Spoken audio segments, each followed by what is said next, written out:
Day 10,962 of a unique magical illusion. I'm not counting leap years, friend. Magical illusion is a term used thousands of years ago by the Arahant Siddhartha Gautama, the historical Buddha, to describe life. An Arahant is a Buddhist term, a perfected person, one who has gained insight into the true nature of existence and has achieved nirvana. I agree with that notion.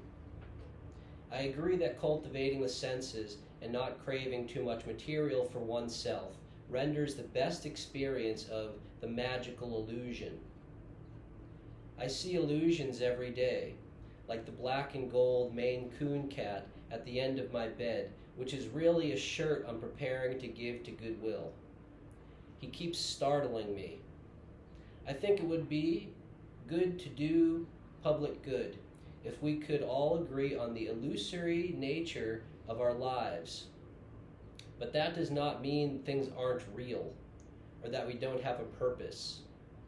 The Four Noble Truths assert that life is suffering, clinging is the origin of suffering, letting go to things is the cessation of suffering, and the noble life is to work to end the suffering of oneself and other beings through compassion, meditation, and acts. Paraphrasing from the understanding explained in the Pali Canon. The world, designed by rhetoric of exploitative authorities, is a bore. I have a bone to pick with that authority. I've learned that driven by anger against nonsense, such as most politics, propaganda, and some media, one is driven away from people, thinking the rest believe it. This causes isolation, which is cool, but sometimes based on misunderstanding. Realizing the need for compassion, one starts to learn that people are ready for change. We just don't have a good rhetoric for it all the time. The world becomes described for us, and we think we need to participate in a discourse we never accepted in the first place. Meditation, Buddhist meditation, if noted by a community, adapted as we are doing today, can help to remind us of our bodies in proximity, to regain the connection that had been muddled by the hootenanny of the man, the machine, etc. Wake up, everybody, to realize that we want is peace, and the psychological strength to be able to enjoy our lives instead of being overwhelmed. There are ancient methods of organization that are meant for us to inherit.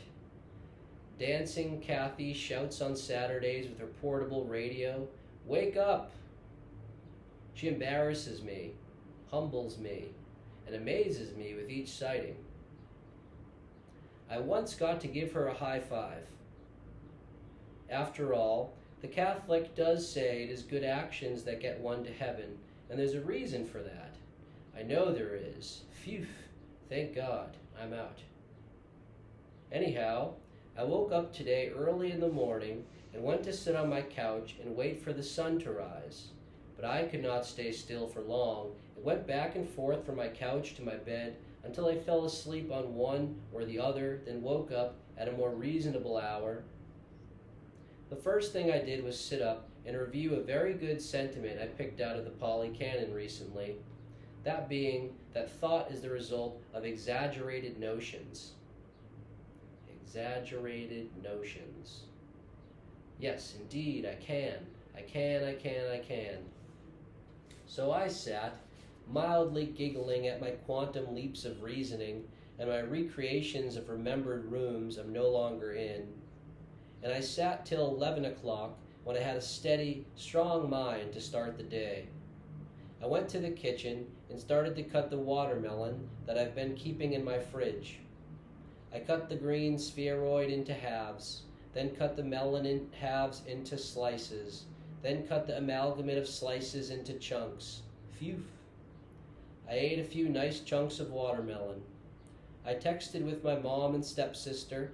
Then I made good on my commitment to tape yellow invitations on the route between here and Elm Park. Outside, I realized there were good spots on light posts and fuse boxes to tape my yellow invitations on that I had not anticipated. I'd only brought 4. For the first invitation, I folded the blue tape, put the folded tape beneath the cardstock, then stuck the invitation to the pole. Since the pole was cylindrical, the sides of the card stuck out. The second one I taped to a flat fuse box, and it looked wonderful. I taped 2 more, one by a pole near a church. I taped the sides of that one down. I saw a lady who seemed worried at the corner, so I decided to tape one there as the lady walked across the street because maybe something could be helped. I love my family, ahem. I ran out of the 4 invitations by the time I got to the Worcester Historical Museum, and I went in to ask if they are hiring. I saw numerous smiley face icons. Need I remind you that Harvey Ball, born in 1921, designer of the smiley face, is from my fair city? There was an elder with a cloud for hair at the desk of the Worcester Historical Museum. I asked the lady if they were hiring. I was wearing the green button-up shirt I'd worn for 3 days without a wash, shorts, and sunglasses. Sometimes you need to be organic and stumble into things without a plan, even when you want something at the age of 31. Maybe that's all the time. I had left my power suit in a fantasy somewhere. Anyway, Ma'am called someone on her phone and asked if they were hiring part-time, for I told her I would like to work Monday, Wednesday, and Friday. She was told to give me an application sheet from her desk. She called again because the sheet was for volunteer work. She asked the person on the phone, "Should I just cross out volunteer then?" I filled the sheet out in a chair. I was grateful that it was only 1 sheet. Back in the sunshine, I continued walking to the park. I think some woman gave me her ethereal dog tooth as we crossed paths on Elm Street. Before the park, a rugrat was riding her one wheel expertly. This is the future, I realized. I walked on the grass and went toward a tree by the lake, but the closer I got to the attractive tree, the more I was deterred from a leisurely loaf because goose poop was all about. I needed to pussyfoot around.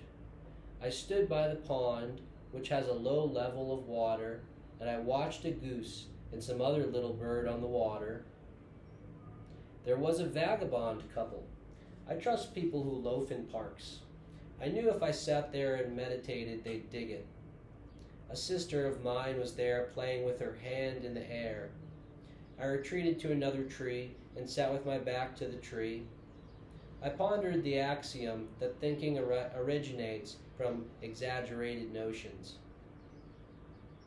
2 people started talking to my left, where I had noticed a body covered in a blanket. It was another vagabond couple. As far as I'm concerned, they may have performed abiogenesis, appearance from nothing, to join in on heaven and test me. I admitted them, of course.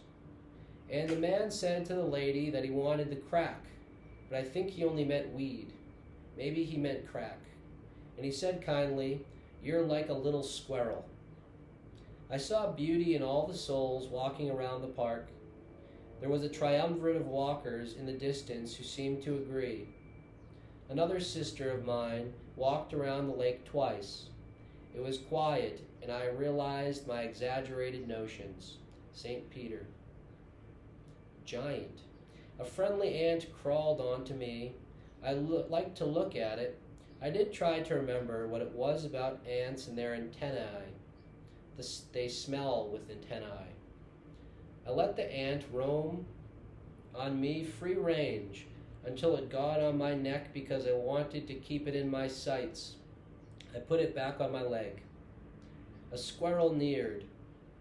Something bad must have gone down with squirrels and humans, because they seem to be one of the most decided animals when it comes to animals not associating with humans. I got up and began walking back to my ment. I saw the lady from CVS I'm friendly with. She made a C with her hand, or she didn't see me. Either way, you can't be upset with people when they don't do what you expect, and people test you to make sure you're not that emotionally volatile. I stood there. I walked and stood again. I stood in the store. I bought coffee. A group of high schoolers were in the store talking a mile a minute. They were behind me at the self-checkout. I called them folks. The teenagers were behind me when I walked across the park, and I tried to teach them all I know by how I walked, and did fret if they were behind my back. One is always teaching and learning. Back upstairs, I made myself 2 ears of corn and noodles. I defrosted a vegetable medley. I finished watching a movie about Mongolians called The Fortress, made in 2017, or put out then, with the curtains closed. I told myself it's my new favorite movie, and that because it was so impressive, I should use seeing The Fortress as an opportunity to swear off watching movies, but I've not given that up yet. Though maybe this is my last month watching movies for a while. I enthusiastically taught a class of adults ESL online. At first, Google was working slowly, and I was signing in late. Also, my camera was flickering, and I fought off an existential moment by going through the rites: marriage, love thy neighbor, focusing on the long game. I'm old maid.